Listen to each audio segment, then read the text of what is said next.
pressing the button. You press the button. Hello, everyone. Renee Funk with the Funk Collection, brokered by eXp Realty. And I am Jeffrey Funk with the Funk Collection, brokered by eXp Realty. And today we are talking about a serious matter, coronavirus. And we received a guide for realtors from NAR today. National Association of Realtors has released an official guide for realtors. Which obviously comes at a very needed time. I certainly wish that our video today was coming with some fun, but we're coming to you with making sure that, number one, agents have the tools and realize what we should be doing, and wanting to share some thoughts that we have for our customers and any customer really as you're navigating buying and selling real estate. Yeah, this is uncharted territories for everybody. So, we have a nice set of protocols here. And the first thing that they ask about is how do we interact with our customers? Is it all right to ask them if they've traveled to certain areas of the world, anywhere? This came up this morning in our morning team meeting that we hosted in our cloud office. This very question came up from agents, is how do we navigate the dialogue with our customers as we're going out and looking at homes if they have traveled. And I think it's very important to know that the NAR has released this guideline. It is available online as well, obviously, that it is a very healthy conversation for both customers and agents to have a conversation about if they've traveled recently and where they've traveled to. As an agent, it's very important to remember, however, the screening questions you're going to ask regarding travel must be asked to all customers. And again, we're sharing this information directly from the NAR guideline for realtors. This is, once you start asking these questions, you have to change your business practice to make sure that you're asking everybody the same questions, or else you could be violating fair housing. That's right. Yeah, so right. First one was, we can ask them if they've traveled to a different area. And can I just say, the customer can and should be asking the agents as well. What I'm proud about with this resource is this is really for both sides. This is, as a consumer, it's relevant to have this dialogue with your agent, and as an agent, it's relevant to have it with your customer. I just like to point that out. I think it's healthy conversation. And the next thing was about driving customers around. And, right. Are they in your car? Are they not in your car? Are they following you? So the answer is you can do either way, but that, once again, needs to be your business practice. Yeah. Now, sometimes I have people in the car with me. Other times, maybe they're following me. Why is that different? It's up to the customer's preference. A lot of times it's up to the customer. Am I meeting them at a property? Or do we not have enough room in the car for a property? Right. So typically I usually leave it up to the customer. But in that case, if I wanted to change and I decide that I want everybody to follow me, I have to do that across the board for everybody. What we have been sharing with our agents and what appears in the NAR guideline as well is to obviously make sure, this goes without saying, that whether it's your car, whether it's your brick and mortar office, whether it's anywhere we are, that you're cleaning all the surfaces appropriately and disinfecting everything. Especially, I hadn't even thought about this. One thing is your door handles. I'm going around and doing all my door handles in our brick and mortar office and the house, but door handles, steering wheels, we have to think about those things. Yeah. So make sure as agents and customers and consumers that you're doing that as well. Okay, so this next question that is addressed on the NAR Guide for Realtors Coronavirus is something that has been discussed all day here. So it was discussed in our morning huddle. It was discussed, I had a private conversation with an agent who called to ask my opinion and how we should navigate. And I just came out of a Zoom meeting with 3 agents from 2 different states, and they were having these same dialogues. Should we host open houses? Big question, hot topic. So the reality is, right, we have to have open dialogue with our sellers. Yeah, we had an agent that talked to their seller today, and the sellers are requesting an open house. So right. The agent discussed the pros and cons for that, and they made their decision based on that. And once again, this is something that if you're going to do it for one person, you're going to have the conversation for your other sellers The too. conversation is so So important. it's all about having the same conversation with everybody. That's right. Doing the same thing throughout your business Plan. practices. Yeah. If you do hold an open house, probably think some precautions that you want to take. Booties, definitely. Requiring, and we didn't touch on this, but this goes without saying across the board too, is if someone has been sick, if someone hasn't been feeling well, regardless of what the environment is, obviously, we're having those conversations to say don't enter an open house, don't enter any location.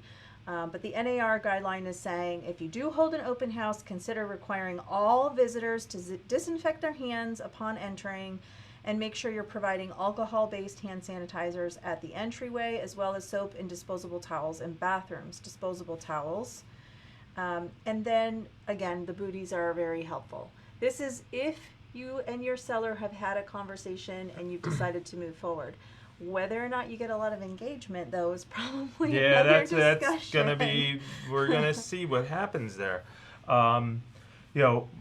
If you do decide to have the open house, make sure that you talk to your sellers about disinfecting the house after the open house. Make sure that once again, like you're talking about, the door handles and things. Anything that people are touching. If they're touching it, make sure that you're doing that. Bathroom faucets, bathroom toilet handles, all those things. So make sure we do that. Brick and mortar offices. Do you have the office open? Do you not have it open? Well, we have our brick and mortar office open at this time. We have a very well communicated stay home policy. That means, of course, if anyone hasn't been feeling well, we know right now none of our team, none of our staff, no one in our environment from a professional standpoint has traveled recently. We've asked all those questions. So at this moment, 422 Main is operational and up, and we are here. Obviously, it goes without saying, NAR is recommending if you have alternatives for virtual meetings, ding, ding, ding, Verbella, EXP World, which we do, that it is a good thing to have virtual meetings when possible. And we actually, on Fridays, we typically have a meeting in the office in person. It's the one day a week we get together as a group and share and collaborate. Today, everybody talked about it yesterday. We decided to have it in our office. I'm sure we can put a link to a little video underneath about our office or something. Our cloud office. Yeah, showing you what we have a picture. You can post the picture today, right? It's already up. Oh, is it? Okay. You've been busy today. Yeah, I have been busy. It's been a busy day. So, can you have your office open? Do you have to close your office? It's really up to the brokerage. I would suggest monitor the news. We're looking at this on an hourly basis at this point. It's not a daily basis. It's really an hourly basis that we're kind of looking at things. It is. Check with the CDC, watch your local news, watch your national news, see what the requirements are. In Orlando, we just had the closure of Disney yesterday. We had the county come back, in Orange County coming back, saying that anything over 250 people, that's going to be canceled. So, we're getting into social separation. And social distancing. Yeah. But what's great, though, is I've attended several meetings today. All of them have been virtual.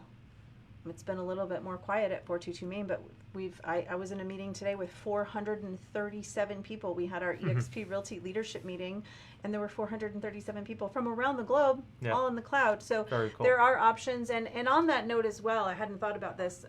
There are many options available if you're looking for a solution for remote campus. Verbella is available, and just check out verbella.com. Yeah, very cool platform. You can do a lot in Verbella. You can get it once you start in there. It just becomes second nature. It's like we're sitting next to each other this morning. Everything we read off of, I'm really excited that NAR gave us a resource. This put me a little bit at ease, because even this morning with our team, it felt, again, uncharted territory. Like we weren't exactly sure what direction to go in. The one thing is constant is that we're staying in great communication with our team, with our staff, with all of our customers, which leads us to our final topic, is to talk a little bit about our approach and what we're doing right now for our customers. Yes. You want to talk about that a little bit? Talked to a lot of customers over the last couple of days and really wanted to assure them that we're monitoring the situation, that we are looking at a number of different things. We're looking at, one, our website traffic to see what if people are still looking at real estate, which is actually over the last week was surprisingly up by 5%. So that was Active engagement on the engaged, website. so we still have active engagement. The real estate market is typically a slow market, not slow to react market, not like the stock market that will react in the blink of an eye. We usually take a little longer, so we are monitoring everything we can with the market. We're looking at active listings, at pending listings, listings that are going under contract, that are selling. Number of days on market. We will be paying attention, as we will be talking to all of our agents on our team on a daily basis to understand what the read on the street, when they're talking to their customers. You said daily, but oh my gosh, I'm so happy. We've been talking to a lot of agents all day too. Multiple times today, because our day launched with the number one most important thing is that we stay communicative and that we stay in communication and we're collaborating. And I've had multiple conversations to make sure that everybody has their finger on the pulse. The most important thing is that our customers know that we're taking a strategic approach that is individualized based on each customers' needs. We've been on conference calls today, making sure that our customers, we had some upcoming listings that we are strategizing on best approach, but that was all specific to each individual family. And that's really where we are at right now, is stay in communication. Stay in communication, stay safe. Those are, I think, and keep your business practices constant throughout. That's right. That's really important. If you have any questions, of course, you can drop comments in below on this live feed, and we're very grateful that you watched along.